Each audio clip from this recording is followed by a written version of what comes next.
shampoo that's extra rich to leave your hair looking radiantly alive.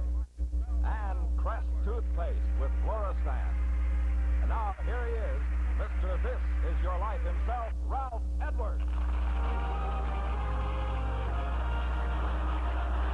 Thank you. Good evening, everybody. I want you to meet a most remarkable lady, our honored guest for tonight, from Worcester, Massachusetts, Mrs. Iris Ann Ward. This is Mrs. Ward.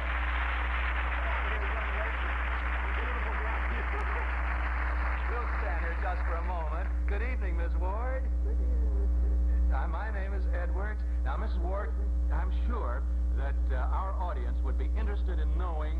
I know it's wrong to ask a young girl how old she is, but do you mind if I ask you how old you are? No, I don't mind it. Would you mind telling us how old are you? 95 years old, the first day.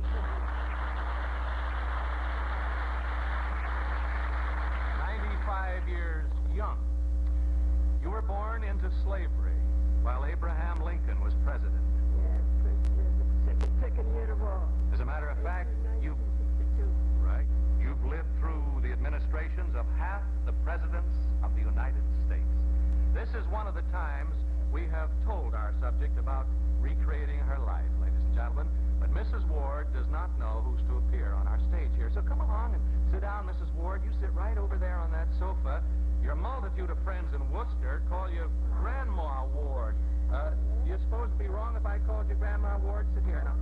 Anything you want to call me. Call me anything I want. That's pretty. You've given me quite a leeway there, you know.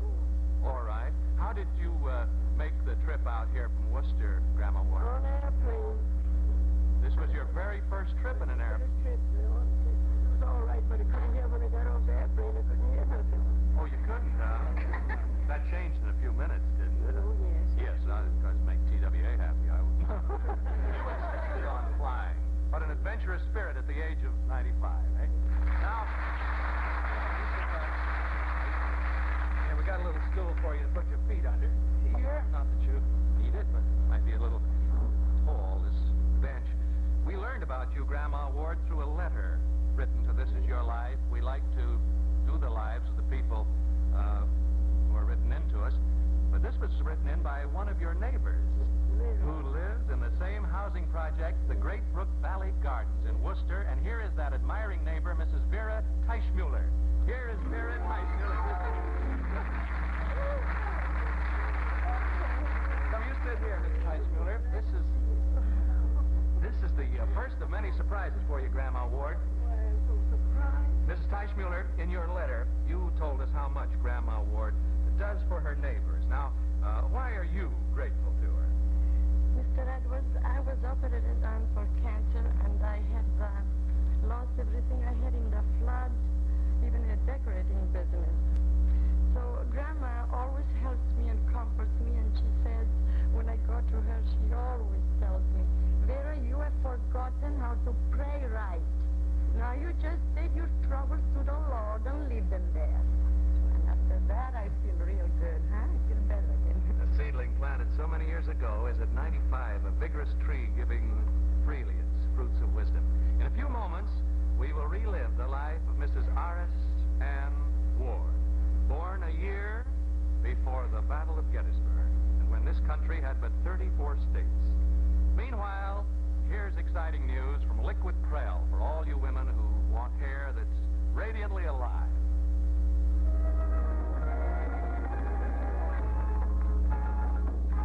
Hair that looks radiantly alive makes a woman feel radiantly alive. Now at last, there's a liquid shampoo that's extra rich to give your hair that radiantly alive look. It's new Liquid Prel. New Liquid Prel does wondrous things for hair. There's a glorious difference between Liquid Prel and all other shampoos. New Liquid Prel is extra rich. That's why it leaves hair looking radiantly alive. Some other shampoos are thin and watery, some too thick and sticky. They can actually dull your hair. But extra rich Liquid Prel is just right, with radiant beauty in every drop. To keep your hair looking radiantly alive, use extra rich Liquid Prel. much, Bob Warren. If it gets chilly, you tell us, and we'll put the coat back on there. Mrs. Horace Ann Ward, Grandma Ward, before we journey back 95 years to the beginning of your eventful life, a life begun in slavery, we have another pleasant surprise for you. 4 of the many neighbors' children who cluster around you in your little apartment in Worcester, Massachusetts, and whom you so dearly love. And here they are. First, Idella Hazard, and her brother Louie. There's Louie, and here's Idella. Got to see them all. And here's Gina Teichmuller. You know Gina, of course. And her brother, Winston Teichmuller. Oh, my. Idella, why do you love Grandma Ward? She's fun, and she's given me many things. My sister had an Agora hat that I did it, and Grandma bought me one, too. Wasn't that nice? How about you, Gina? Well, Grandma teaches us blessings. Whenever she gives things to me now, she always says, have you children had enough to eat today? That right, Winston? She gives us cookies, and she's always nice to us. I'll bet she is, boy. And you, Louie? Grandmother, she always says, honor your father and your mother. Uh-huh. Well, you've always held that living up to the 5th commandment is responsible for your long life. Grandma Ward, what is that commandment? Honor your father and your mother, that your days may be long upon the land which the Lord thy God giveth thee. Now I always live up to it. I praise my children sing. I teach these children sing. That's what they said. Now, you children only know Grandma Ward through what she's done for you, see. But you don't know the story of her life, I don't think, all of it. So if you'll sit around here, just sit down anywhere, and we'll tell that unusual story for you and our viewers. Okay, kids? Is that all right? Yes. Okay. Now, Mrs. Arizan Ward, this is your life. Glory, glory, hallelujah. Glory, glory. January 1st, 1862. You're born, Grandma Ward, about 9 months before Lincoln issues the Emancipation Proclamation that will free you and your people. Your birthplace, Bear Creek, near Jacksonville, North Carolina. You're the 5th of 7 children, and your entire family are slaves owned by a Mr. Owen Huggins, who hires out your family to work the nearby plantation of a Mr. Willis. In what part of Mr. Willis's house did your entire family live? In the kitchen. Yes. And where were you born? In the kitchen. On that very day, your mother cooks dinner for the Willis family, but your birth prevents her serving. That's right. Sweet Lord, sweet chariot, come. 1865. The year tragedy in an audience at Ford's Theater mocks the comedy on stage as our 16th president, Mr. Lincoln, is assassinated. You're 3 years old. And this is the year of your earliest memory of a far homelier event. Your mother prepares a kind of a mouthwash for your little sister, Josephine, Joe, who had a sore mouth. Now, what was the mouthwash made of? Made out of persimmon bark tea and alum and honey. It's kind of sweet, and I drink it. You did? I drink it. You actually drank alum. No wonder you remembered that for 92 years. Oh, freedom, oh, freedom. 1868 now, remembering? The 14th Amendment is adopted, giving citizenship to the Negroes. An unconditional surrender grant becomes our 18th president.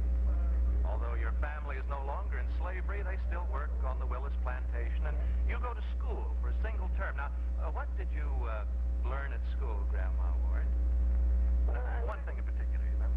I learned my alphabet backwards and forwards. Can you still recite the alphabet backwards? Y, W, B, U, T, S, R, Q, P, O, N, E, M, L, K, J, I, C, D, F, A, B, C, D, A. How about that? Can you children do that? I kept on forgetting. She tried to teach you, but you kept on forgetting, Idella. Well, it's quite a trick. Really is. I can't do it either. No, I can't do it.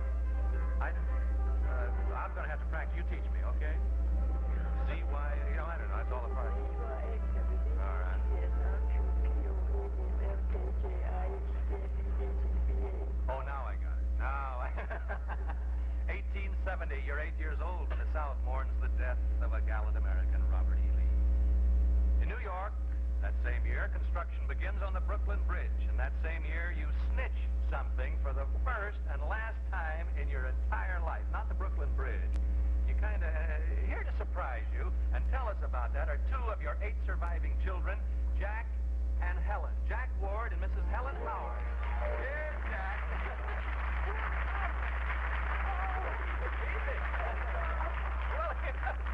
Don't pull Mommy apart. My goodness, Helen. You're so prettied up here. Jack, what about this story when your mother was 8 years old? Well, my mother often told us about the time her and her mother went to see Mrs. Reed. And she also told us how she saw this little shiny bottle of hair oil. Mrs. Reed didn't know nothing about it. She took it, huh?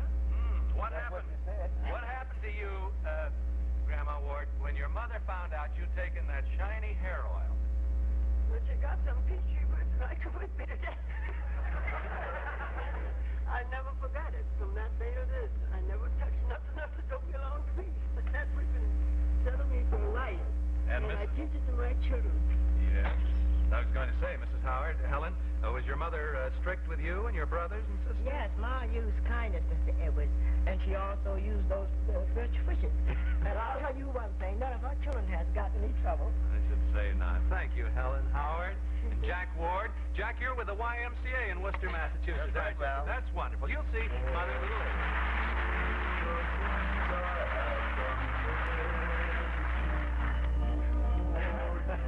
1871, you're 9 years old, Grandma Ward, when Mrs. O'Leary's cow is supposed to have kicked over the lamp that started the great Chicago fire. You're working on the plantation, picking cotton at 10 cents a day. 1873, you're 11, Grandma Ward, when the proud citizens of San Francisco ride their very first cable car. And that year, a hotel owner in Jacksonville, North Carolina, wants you to live with his family and take care of the baby his wife's expecting. Now, what did he promise to give you if you'd That come? beads in a real doll. Doll baby, but he never given to me. He didn't? No. And that's the first, the doll baby I think you got, didn't you? Yeah, but I made it myself, my doll baby. I see. But he was nice to me, just like a father. His father couldn't be any better to me. Teach me everything that he liked. Well, to tell us what happened then, to help us, here's your daughter, Mrs. Lavinia McIntyre, and your son, Bill Ward. Here's Lavinia and Bill.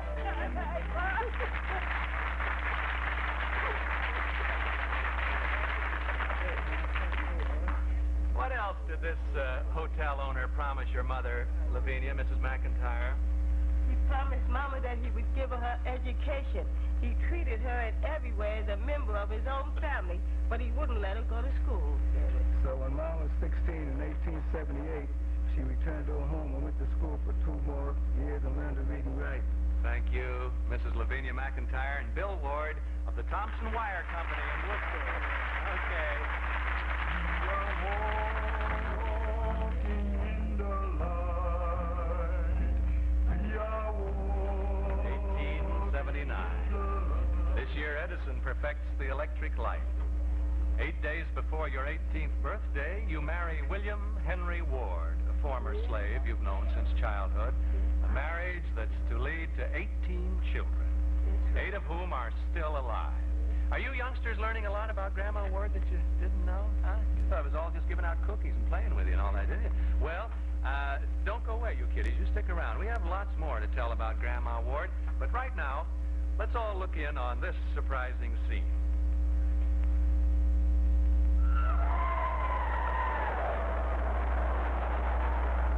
Hey, you! 3 to 1, you've got soft spots in your teeth. Who, me? Yes, you. And you, too. It's 3 to 1. You've got soft spots in your teeth right now. These weak areas are where cavities usually start. But it's not too late.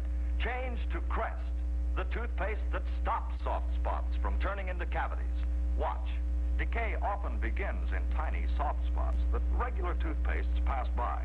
Crest hardens those soft spots, stops soft spots from turning into cavities. At the same time, Crest strengthens the entire tooth against decay.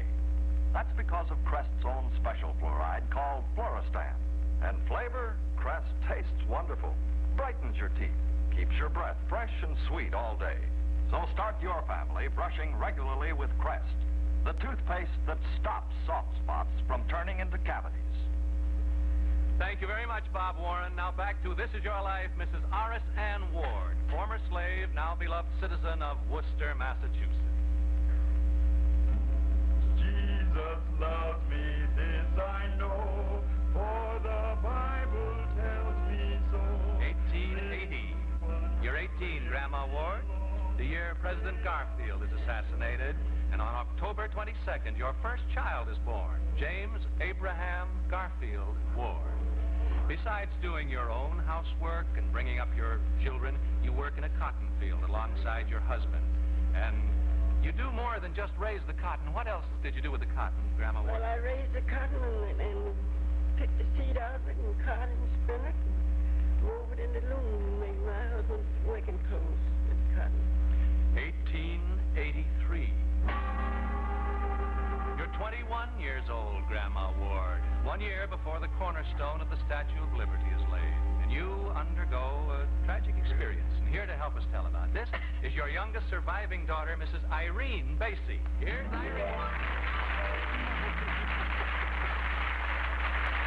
Irene, just what was this tragic experience? You want to sit down here by Mommy? There you are. What was this tragic experience? Well, my pa went to a friend's funeral on a Saturday, and when they returned home, their house was burned down. So now in order to get a new house built, they had a house notching. They had a what? House notching. What's a house notching, Grandma? Well, they cut the logs and go in the woods, you know. Logs about so big. Yes, ma'am. And I can't tell you. They'd make a gable and rafters out of it, I guess, eh? They cut notches in the logs like that and fit an inch-foot log in notch, you know. Yes. And they have a big dinner and a whole lot of men come to notch up the house. And you'd cook the dinner for all these people? Cook the dinner for all these people. And then when you get the notched up, you have to have time to put the rafters on and the gable into the house. You have to have time. Sometimes you don't have Sometime you have to cook another dinner to get them back for that, I guess. An old American neighborly custom that still exists in many parts of our country. Thank you, Mrs. Irene Basie.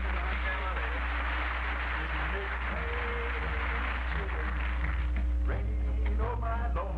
1889, the year of the Johnstown flood, when you are 29 years old. You and your children join your husband, William, who had gone north to Connecticut because he could make $1 a day on a farm there. 1898. This is the year of the outbreak of what war, children? Which of you can tell us what war? Yes, Louis? The Spanish-American War Good boy. Where'd you learn that? in school. Well, naturally. And you, Grandma Ward, have moved your family to Worcester, Massachusetts, where you're now living. Here you bring up your children at the same time, do housework for various employers. Rock of Ages, clear for me. 1913, after 34 years of happy marriage, your husband, William, passes away. You continue working, and you help to bring up your children's children. You have 13 grandchildren, 5 of them boys, all of whom served in World War II. And here to represent your grandchildren is one of them, Lonnie Howard. Here's Lonnie.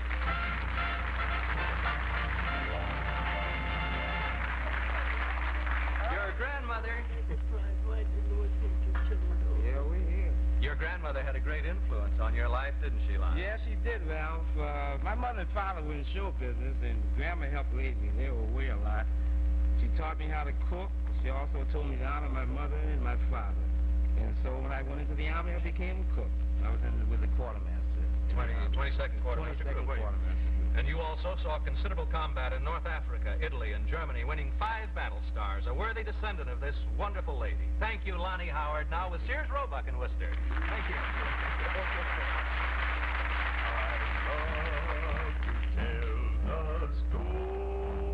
At the age of 90, Grandma Ward, you feel that your eyesight is failing and you want to do something for your daughters while you still can. That's right. Well, here's one of those daughters, the daughter with whom you now live and who accompanied you on the plane trip here, Mrs. Lillian Phelps. Lillian Phelps. Lillian, what did your mother do for you and your sisters? Well, Mother, when she was a very young girl, she learned to make lovely patch quilts. Yes. So one day she decided that she'd love to make us one, so she made me one one for each one of my 4 sisters, and this is the one she has made for me. Well, let's have a look at it. 5 of them all together, eh? 5 all together. I see. She did this at 90 years old. 5 of them. What is the pattern of this? What pattern is this, Grandma? Cabin, they call it log cabin. Log cabin pattern. How many patches would you say, Lily? Oh, I would say there's about 6,000 or more. Yes. Made each patch with love, too. Yes. If you believe that. Sure of that. Grandma Ward is not only an expert needlewoman and mentally alert, but extremely agile. I'm told, Grandma, you can place the tips of your fingers to the floor without bending your knees, and I think that is terrific. I bet none of you children can even do that, can you? No, sir. You gonna try it? Don't, I'm not asking you to, but if you, well, are you...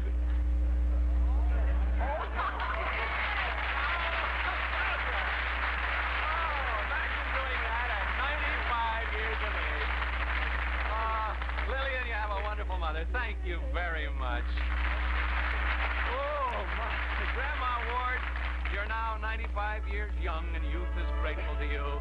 And here is yet another grateful young friend of yours, Becky Hazard. Come on out, Becky, all the way from Massachusetts. Stand over here and tell us about this wonderful lady, Becky. Well, Ralph, on my 18th birthday, Grandmother gave me a $25 bank account. And I appreciated that because I knew it was a sacrifice. But Grandmother's always simple. She certainly is. Thank you, Becky Hazard. Thank you so much. You'll see her later at a party we've arranged for you, Grandma, at the Hollywood Roosevelt Hotel, where all of your family and friends have been staying. 2 of your sons were unable to be with us tonight, Grandma Ward, Daniel and Luther in Grafton, Massachusetts, but they're watching in right out there. And our stage here would hardly be big enough to hold all your descendants, including 13 grandchildren, 24 great-grandchildren, and 7 great-great-grandchildren. So we just gathered most of them together back east. We had a film taken, that motion picture there that you just saw, to surprise you. This includes 5 great-great-grandchildren you've never seen. That's right. Isn't that something? Well...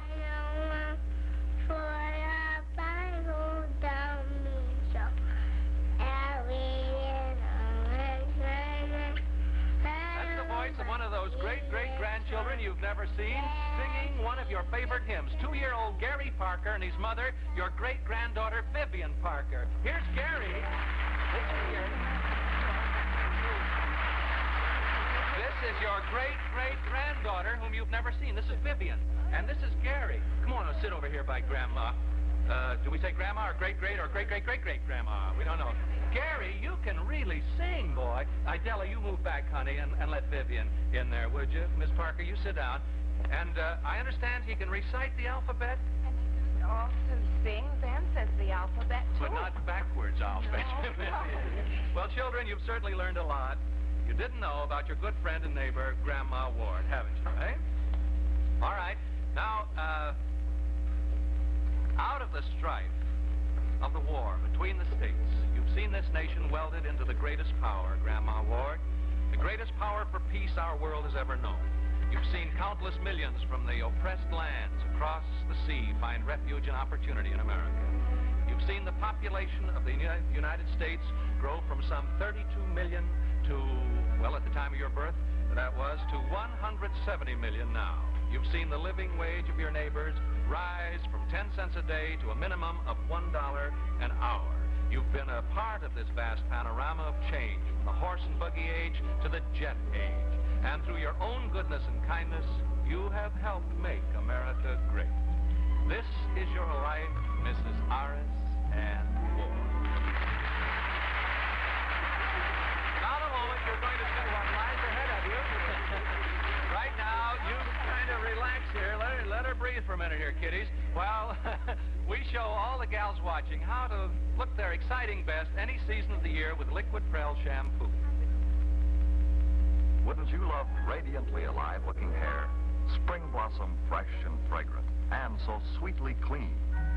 Radiantly alive hair, caressively soft and inviting as a summer breeze. Radiantly alive hair, breathlessly bright, sparkling and glowing as winter stars. Yes, radiantly alive hair for you with new Liquid Prel shampoo. New Liquid Prel is extra rich. That's why it leaves your hair looking radiantly alive. Some shampoos are so thin they're watery and wasteful. Some others so thick and cloudy they can actually dull your hair. How gloriously different Liquid Prel is. Not too thin, not too thick, but just right with radiant beauty in every drop. It leaves your hair looking radiantly alive because it's extra rich. For your next shampoo, try Extra Rich Liquid Prel. Thank you very much, Bob Warren. And now, Mrs. Ward, let's see what the future holds in store for you. To begin with, Marshall Jewelers of New York City have custom designed for you this beautiful gold charm bracelet. See, each charm there means something, you see. And Prel also has a complete film of tonight's program for you. I'll leave this here so you can get it. And so that you can show that film to all your friends, thank you, Bob, we'd like to present you with a 16mm Bell & Howell sound projector and camera, too. There's the camera over there, right, Bob? Now, Mrs. Ward, we've been told by none other than the Honorable James O'Brien, mayor of the great city of Worcester, Massachusetts, that you are most certainly one of its most honored and beloved citizens. And so, in your honor, Laurel Street in Worcester, Massachusetts, will no longer be called Laurel Street, but upon a resolution of the entire city council, will henceforth be called Horace Ann Ward Street. Unfortunately, the children of Worcester have always been your first and primary concern.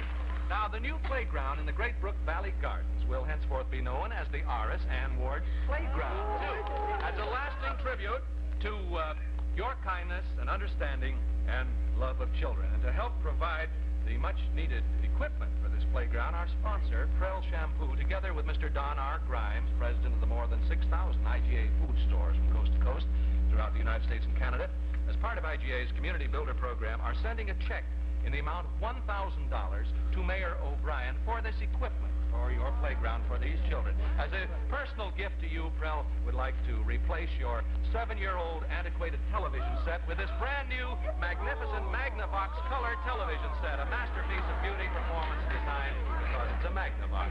Here, too, is our check in the amount of $500, and it's just for you to spend however you want it, Grandma Ward. This is your life, Mrs. Horace Ann Ward, a life of self-forgiving which exemplifies great poet's thought. Grow old along with me, the best is yet to be. And yet, Grandma, you'll never really be old. Good night, and God bless you.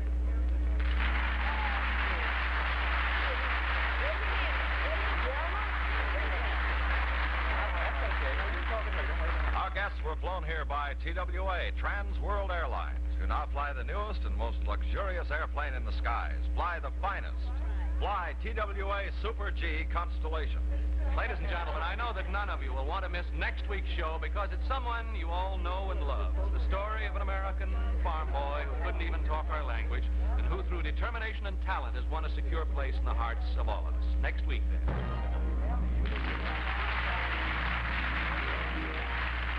This Is Your Life is a Ralph Edwards production. Produced by Axel Gruenberg and directed by Richard Gottlieb.